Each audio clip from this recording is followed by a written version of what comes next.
think you're here to talk about how people to my right do it, so I'd like to just kick off. Josh, you want to start? Sure. Thanks, Sang, and thanks for having me here on the panel.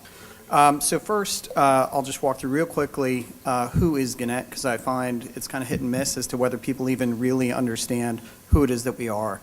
We're actually a pretty large publication or group of publications, although there isn't much to the Gannett brand name.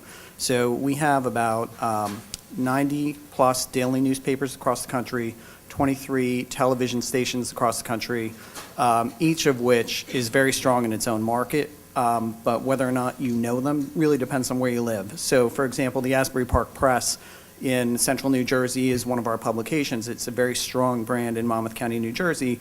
Doesn't mean a whole lot to people outside of there, but really we're a collection of those really strong local brands.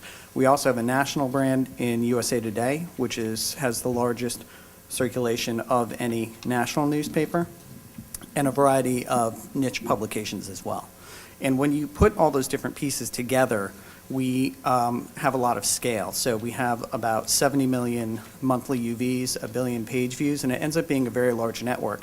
And so what that means for us is what we're generally trying to do is we look ahead to product development, and as it ties into social media, is really building on our foundation of strength in local communities and putting scale to that. So we think we have very powerful presences in these local markets, but that we can create national products around them so that we can then monetize through both local and national sales. And so our biggest example of that right now in social media is a mom's product that we've just recently launched called Moms Like Me. And it really was born from local innovation. So our newspapers in Indianapolis and Cincinnati were looking at how they were interacting with audiences in their market, found that they weren't really addressing the needs of moms in their market, and they created local sites for moms to connect with other moms in their market. So moms in Indianapolis, we found, really wanted to connect with other moms in Indianapolis, same in Cincinnati and so on. And it was really a need that they had that there wasn't a clear avenue to fill. And so we started to roll out multiple moms sites in our various markets to the point where we had 60 or so local mom sites. The issue that we then had was we had very inconsistent product experiences across those sites. So if you went to the mom site in Cincinnati, that was different from the mom site in Indianapolis and so on. And that created sort of inconsistent success when it came to generating engagement with the moms. And as one example of that, we had some sites that really got it right away and saw that what moms wanted was to talk to each other, and that what we were just doing was facilitating that conversation. When you think about it, that goes against the DNA for a news organization like us, where we have, as journalists, you sort of have it in your mindset, the way you think of yourself as serving audiences is you're finding out the important stories that audiences need to know about, and then you're telling those stories and pushing those out to the audience.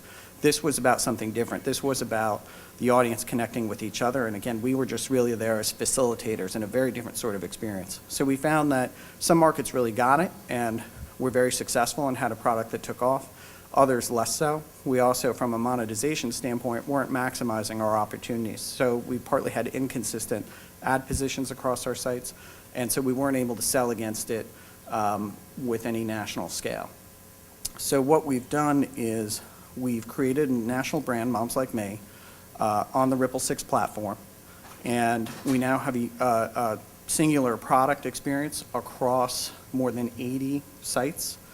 So it's all under a single brand, a single URL, but there's 80 different instances for each local market, because again, what we see our strength and what we find is very appealing to the moms is the ability to connect with other moms in their market. So the Indianapolis mom can still connect with other Indy moms, which is what she's really looking for, as opposed to connecting with New York moms, Arizona moms, et cetera, because what we find is that these connections then grow into offline relationships as well. And you see a lot of get-togethers among groups that form on the site and so on. And so what we're really doing is, again, we're just facilitating these conversations and building engagement that way. And we're able to monetize at the local level through local sales, but also create scale. So we have now 1 million moms on the network, and the ability to sell against 1 million moms is a lot different than selling against, say, 20 different sites of 50,000 moms, if I did the math right. So what we envision the real success is, again, still thinking about the audience first and building the sort of experience that they're looking for, keeping that engagement, monetizing from both a local and national level, and putting it all on a platform that facilitates both our own product management as well as the monetization side.